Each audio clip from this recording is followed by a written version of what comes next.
Oke, di konten kali ini dan mungkin nanti ke depannya konten-konten sejenis ini yang bakal gue upload, bakal gue namain sebagai konten ngobras.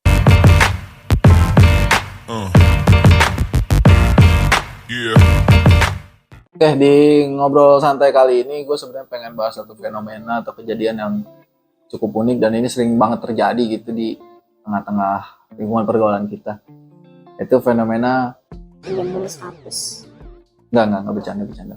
Fenomena sebenarnya yang pengen gue bahas di sini adalah fenomena nikah dulu atau bahagiain orang tua dulu. Untuk ngejawab atau kita mau ngebahas fenomena ini, kebetulan juga sekarang ini kan kita udah masuk bulan Safar ya, setelah kemarin kita Muharram. Mungkin disclaimer dulu kenapa gue nyebut bulan itu, karena ya gue orang Islam gitu. Ya sekarang Agustus gitu.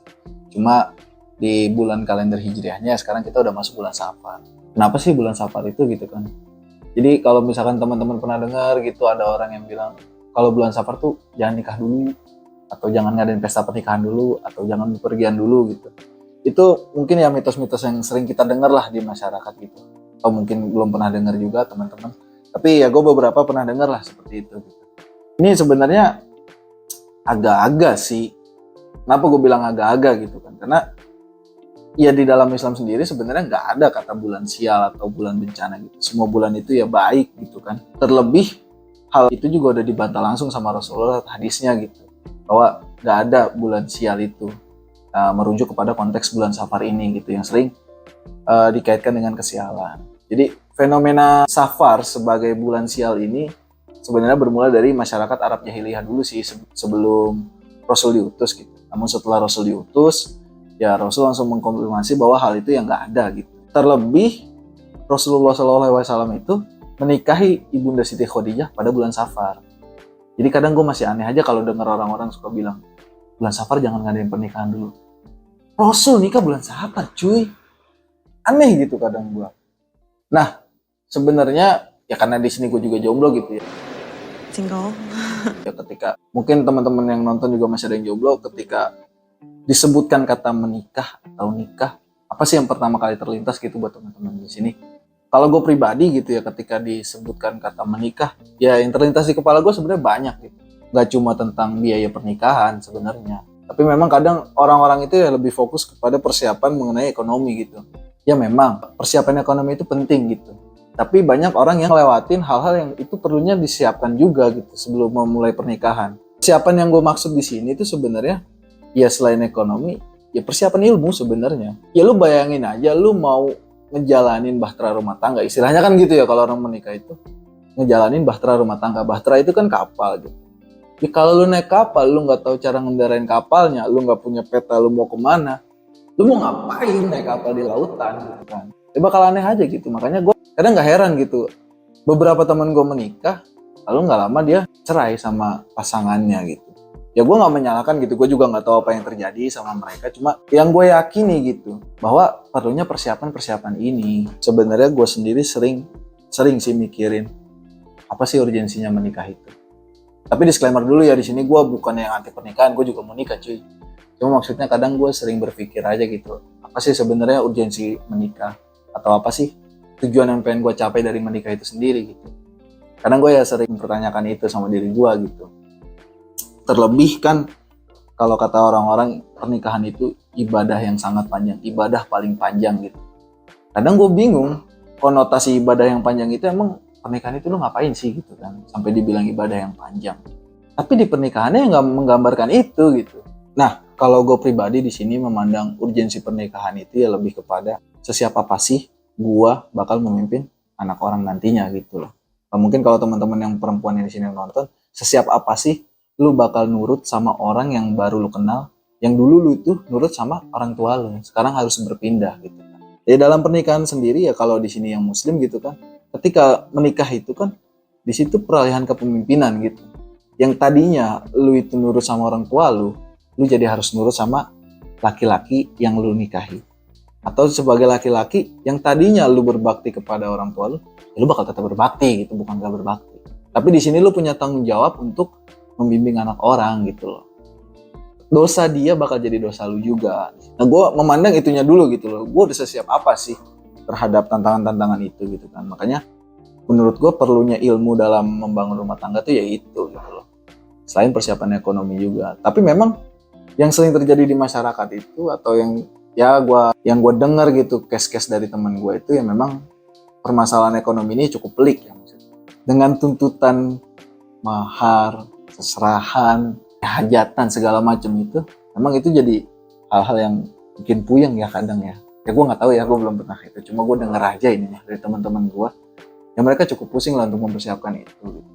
Padahal kalau misalkan kita lihat yang namanya pesta itu ya bukan sesuatu yang wajib gitu loh. Tapi ini menjadi standar yang kadang di masyarakat itu menjadi wajib gitu. Yang akhirnya orang-orang itu kesulitan menikah karena tuntutan biaya yang tinggi.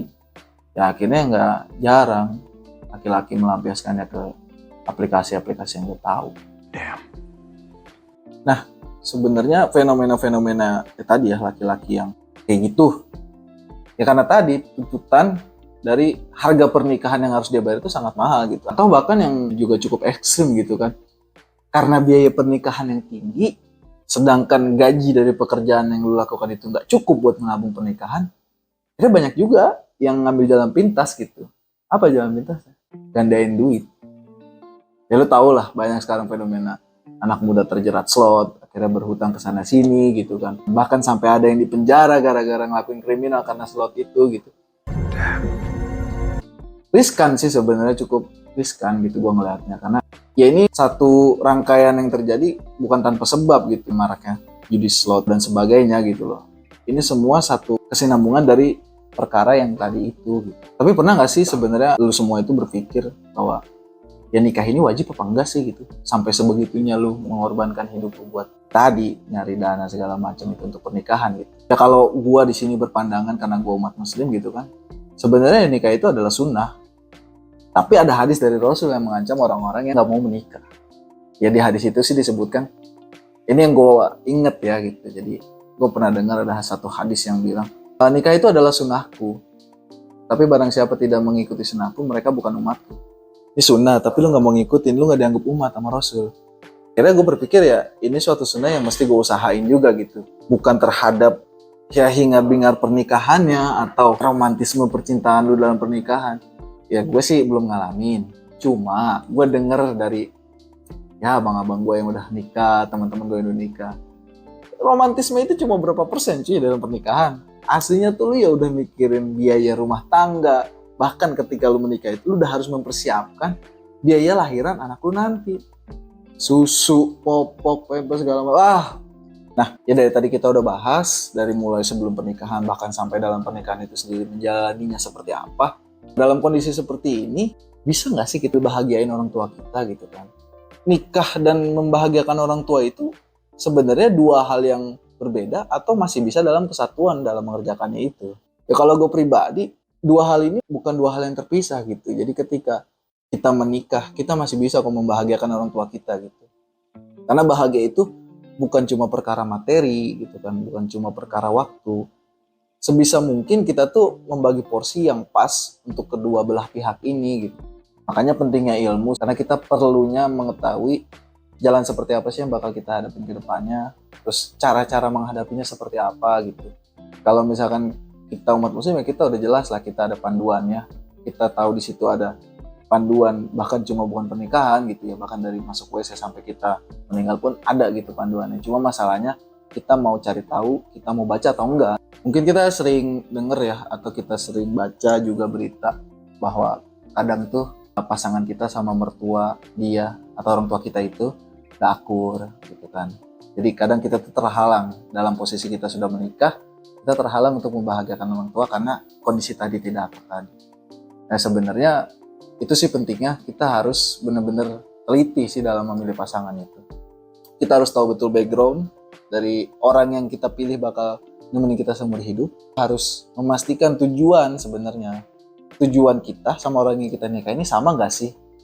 Kita mengerti satu hal, harus dipastikan juga kan dia juga mengerti akan hal itu. Karena kalau misalkan kita gak connect akan satu hal itu bakal udah jadi hal yang berat untuk dilakukan gitu.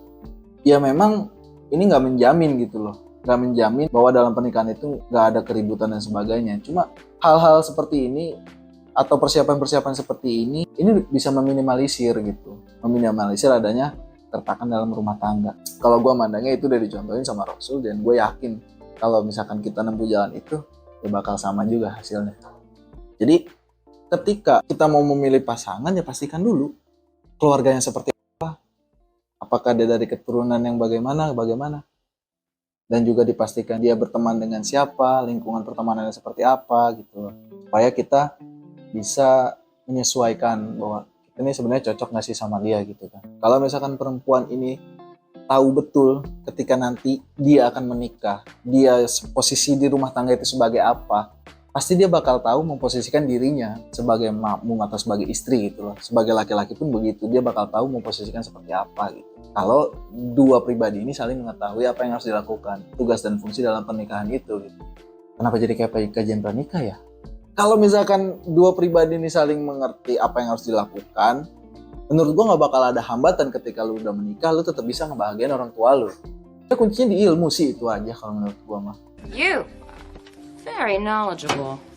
Banyak kan orang tuh yang ngejar pernikahan karena ya kejadian-kejadian gengsi, karena circle pertemanannya rata-rata sudah banyak yang menikah, akhirnya kayak seolah-olah ini tuh perlombaan gitu loh. Yang menurut gua nikah itu bukan soal siapa yang paling cepat, tapi nikah itu adalah nikah dengan orang yang tepat di waktu yang tepat. Menurut gua itu. Jadi nggak ada salahnya kita lama dalam memilih, karena kan kata orang itu juga ibadah yang paling panjang gitu.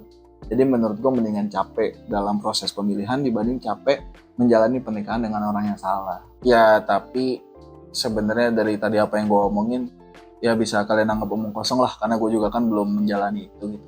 Cuma di sini gue cuma mau curhat aja karena judulnya kan ngobras, di sini ngobrol santai. Ya gue pengen ngomongin apa yang menjadi keresahan gue dan mungkin beberapa kawan gue juga gitu. Oke.